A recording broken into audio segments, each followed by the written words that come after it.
The word madhab comes from the Arabic word dhahaba. Dhahaba means to go. Madhab means a way in which you go. In a way, it actually means a path, similar to Sharia. It has a very, very similar meaning to Sharia, but it more specifically means the way in which you go. So we can say in essence that the Sharia is the path. The Sharia is the path. Let's set down, what's the word I'm looking for?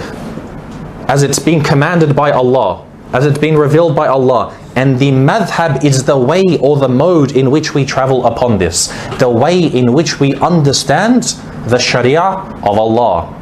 So for example, if you look at this list that I've got here, you would see 5 of the well-known madhab. Yes. Madhab being the plural of the word madhab. You will find some very familiar names there. Zahiri, Hanafi, Maliki, Shafi'i, Hanbali. These are hopefully all very familiar to you. Now, quite often you will hear some people say something that to me is a very, very confusing statement. They say all madhabs are the same. They're all the same. You can follow any of them, it's all good. There are only minor differences between them. Now, some people might say this with sincerity, but realistically, this is not correct. For if they were the same, then we wouldn't have the need to have different madhab. Similarly, sometimes people think that the differences between the madhab are simply differences in opinions on certain matters. For example, they would say the Hanbali holds his hands like this when he prays, the Hanafi like this, the Maliki like this. Now, these aren't actually differences. These aren't actually differences. Your phone is ringing below. These are not differences in the madhab itself. These are different opinions among followers of the madhabs. So for example, you will find some Hanafis hold their hands here, some hold their hands here, but they're still both Hanafis. So the end conclusions, the opinions, aren't actually what define the madhabs.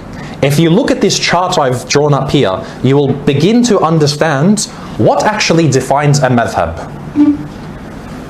If you look, for example, let's just look at the Shafi'i madhab here. These are what we call the sources of legislation, the masadir al-tashri'. Tashri' means the way in which you understand the Sharia, the way in which you say, this is the Sharia that I follow.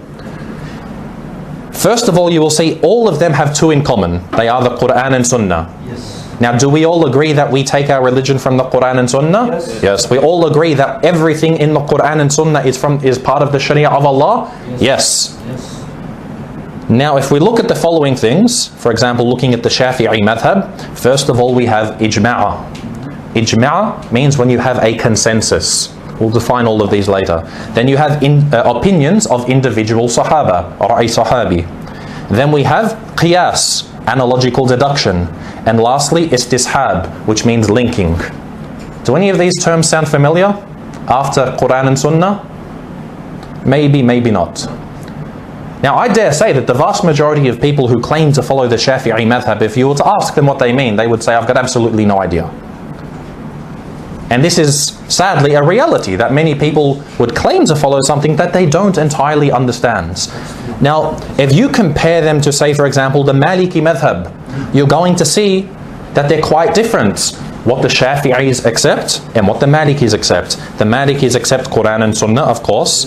After this, they accept something called the practices of Ahlul Madinah. After this, we have ijma', consensus, opinions of the individual sahaba, qiyas, customs of Ahlul Madinah, istislah, and urf. Now, urf, it actually means customs of the people.